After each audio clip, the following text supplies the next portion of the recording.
Tariki 18 Nyakanga duhimbaza abatagatifu Arnold umwepiskopi, Frederico umwepiskopi n'uwahowe Imana, Saint Froza uwahowe Imana, Rufiri umwepiskopi, Firastiri umwepiskopi na Marina.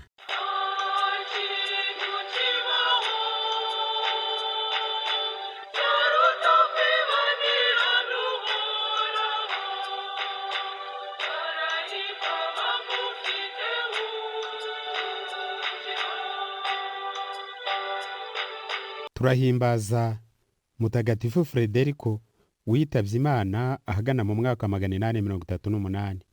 Frederico yavukiye mu Bwongereza.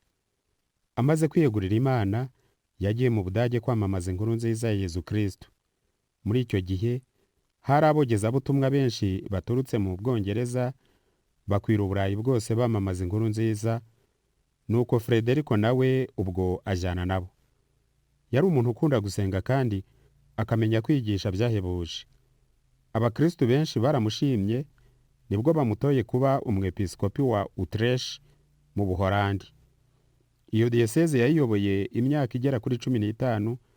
Abakristo be bamukunda kandi bakurikiza inama ze.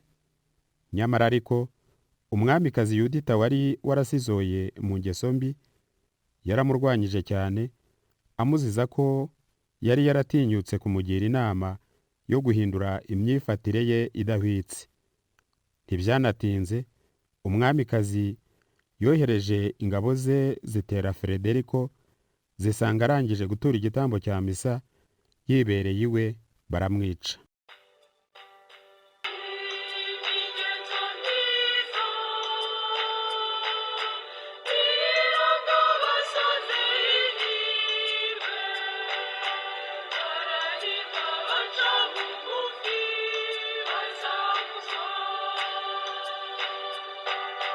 Turahimbaza kandi Mutagatifu Marigarita ariwe Marina wahowe Imana mu wa 307.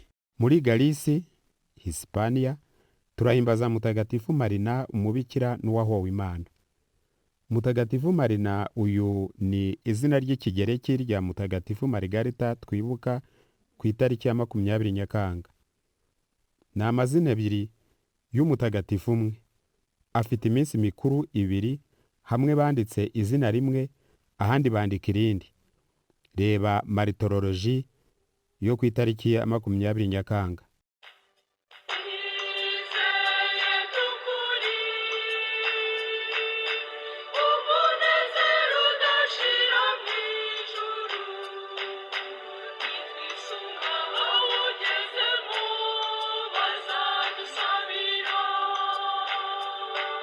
Abandi batagatifu bizihizwa uyu munsi: Itivori turahimbaza Mutagatifu Saint Froza muka Mutagatifu Jeturi n'abana babo 7, abamaritiri bapfiriye Imana ku ngoma ya Adriani.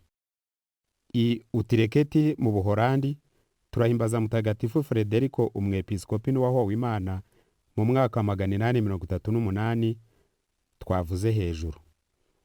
Imeze mu Bufaransa turahimbaza Mutagatifu Arnold umwepiskopi. Yamaze gukura aregura aja kuba umweremiti, ni ukuvuga uwihaye Imana uba wenyine. Yitabye Imana mu wa 640. Mu butayu bwa Sete mu Misiri turahimbaza Mutagatifu Ariseni w'i Roma. Umudiyakoni nawe yari umweremiti. Yabayeho mu bya 500 cyangwa 600. Mwabiteguriwe kandi mugezwaho na Andre, Holyland TV Rwanda. Mugira amahoro.